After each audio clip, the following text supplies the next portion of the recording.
Hello everyone.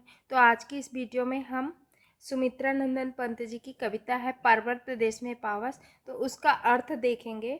हम देखेंगे कि क्या जो कविता है पर्वत प्रदेश में पावस, उसमें क्या है कि वर्षा ऋतु में कैसे क्षण क्षण में प्रकृति, कैसे पल पल में प्रकृति क्या हो करती है, परिवर्तित होती है, अपना परिवेश बदल रही है, उसका वर्णन करेंगे। क्या है इस कविता में कि वर्षा ऋतु में क्या हो रहा है, क्षण क्षण पल पल प्रकृति अपना परिवर्तन कर रही है, अपने परिवेश को बदल रही है, उसका चित्रण किया गया है।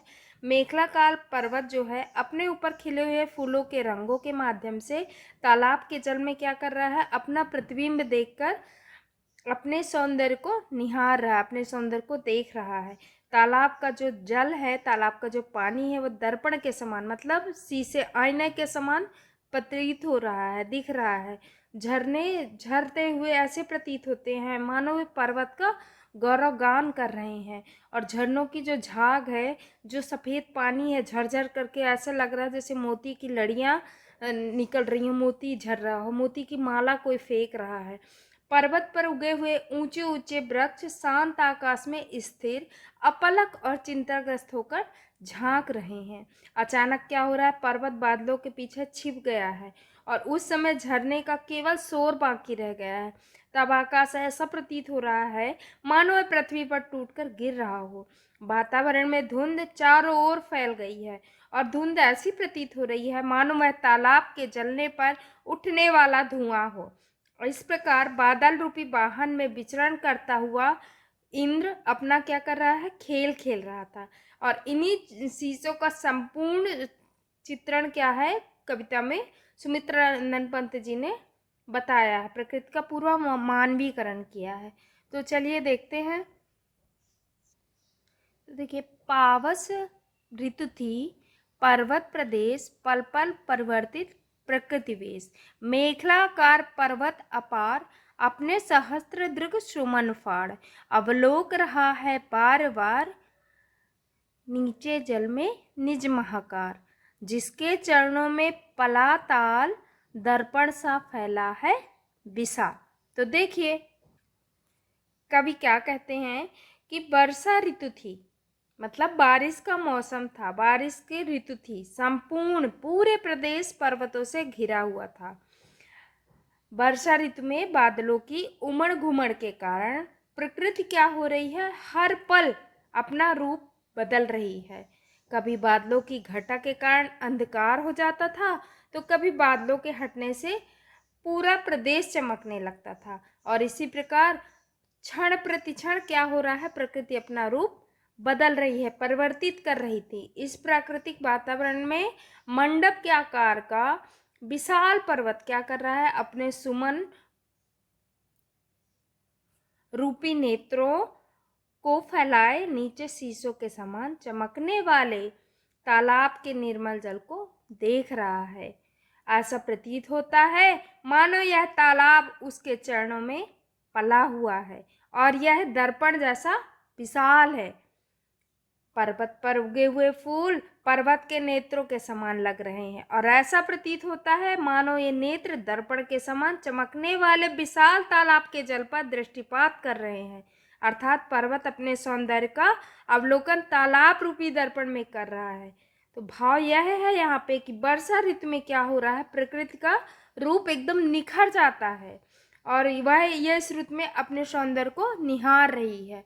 इतना सौंदर्य रूप है कि वह अपने प्रतिबिंब को बार बार निहार रही है, बार बार देख रही है।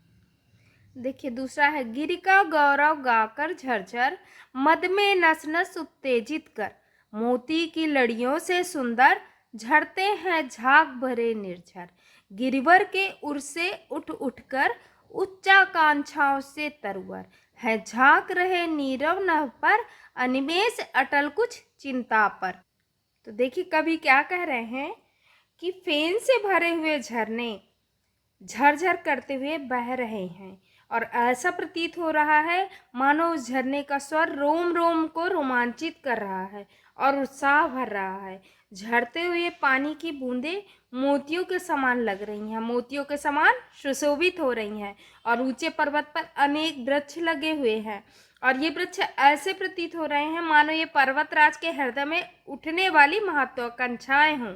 उन्हें एकटक शांत आकाश की ओर देखते हुए लगता है कि मानो ये चिंतित होकर अपने स्थान पर खड़े हुए हैं।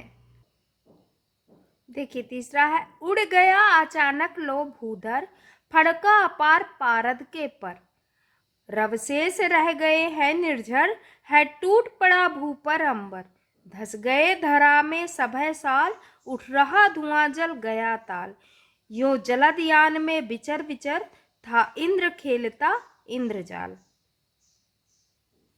तो देखिए कवि क्या कहते हैं कि देखिए वर्षा ऋतु में कैसे परिवर्तन होता है, कैसे पल भर में कैसे बदल गया। देखिए क्या कह रहे कवि, कहते हैं कि देखा अचानक यह क्या हो गया, वह पहाड़ जो अभी तक दिखाई दे रहा था वह न जाने कहाँ खो गया, कहाँ चला गया। वह पर्वत बादलों के फड़फड़ाने के कारण न जाने कहाँ छिप सा गया है। अर्थात आकाश में अत्यधिक संख्या में क्या हो गए हैं, बादल घिर गए हैं, एकदम से अंधेरा छा गया है और वह पर्वत क्या है, उन बादलों की ओट में छिप गया है। इस धुंधमय वातावरण में जबकि सब कुछ छिप गया है, केवल क्या हो रहा है, झरने के स्वर सुनाई दे रहे हैं और ऐसा प्रतीत हो रहा है मानो धरती पर आकाश टूट पड़ा हो। इस वातावरण में शांत स्वभाव वाले साल के वृक्ष भी क्या है, धरती के अंदर घुस गए हैं, छिप गए हैं। ऐसे रौद्र वातावरण में धुंध को देखकर ऐसा प्रतीत हो रहा है मानो यह धुंध न होकर तालाब के जल से उठने वाला क्या है, धुआं है, जैसे धुआं उठ रहा हो। इस प्रकार बादल रूपी वाहन में घूमता हुआ प्रकृति का देवता इंद्र जो है क्या कर रहे हैं, नए नए खेल खेल रहे हैं। अर्थात प्रकृति क्या कर रही है, नित्य प्रति नवीन क्रीड़ाएं कर रही है, नए नए खेल खेल रही है। पल भर में धुआं, पल भर में धूप, ऐसा प्रतीत हो रहा है।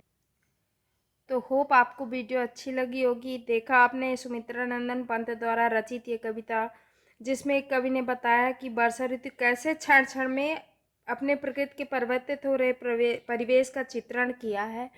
तो होप वीडियो पसंद आई होगी। तब तक के लिए मिलते हैं नेक्स्ट वीडियो में। Thank you.